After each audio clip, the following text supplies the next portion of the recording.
fingers you have used to dial are too fat. Oppenheimer is 3 hours long, which is a big commitment. To be honest, I think they could have cut about an hour off the film.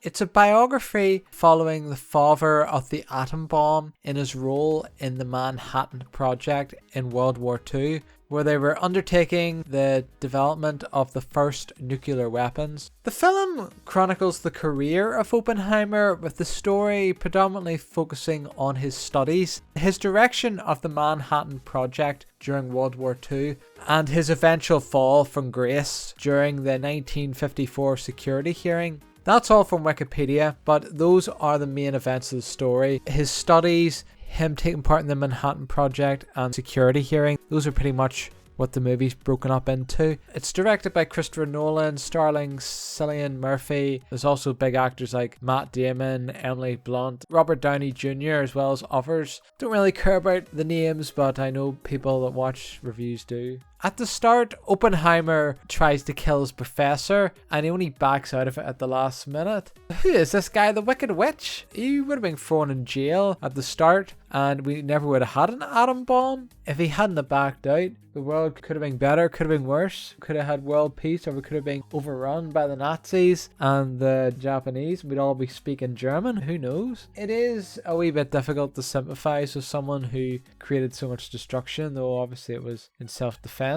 Though they do portray him in a emotional, sympathetic light. Although they sort of gloss over some of the shady stuff he does, like the affairs of women that he has. He's a bit of a simp as well, because there was a woman that was just using him for attention when she wanted it, and he kept bringing her flowers and she kept throwing it in the bin, which was kind of a gag of the movie. The main characters aged up nicely throughout the story. Some characters don't really appear to change ages despite the time skip. This chubby Jewish guy who's friends with Oppenheimer, who's also Jewish, he looks exactly the same at the end of the movie. I don't know whether they just didn't have time to age up some of those characters. They thought, well, most people's attention will be on the main character, so we have to age up him, but we don't really have to age up these other characters. An odd creative choice that they had was there was certain parts of the movie where they had a massive amount of noise, and that was to capture people's attention. But me and the person I was watching it with, we both found it irritating. It was people stamping their feet in anticipation, but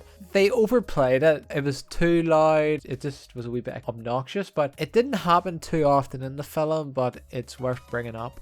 Albert Einstein also makes a cameo in the movie, not the real Albert Einstein, obviously, he's long dead. Yeah, it would have been nice to see him more involved. It was sort of interesting the way Oppenheimer just tosses him to the side. His theories are outdated. I would have liked to see more of him though. There's a lot of talking in this movie. There's not really any action. There's like a tiny piece of action where you see the bomb go off. Most people probably wouldn't enjoy this movie, to be honest. You have to really be interested in history, science. There was so much information. You need to watch the movie a few times to pick up on most of the things, but I got the gist of it. It's a good movie if you're into this sort of thing.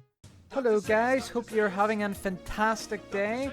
If you enjoyed the video, make sure to leave a like and to subscribe for more videos.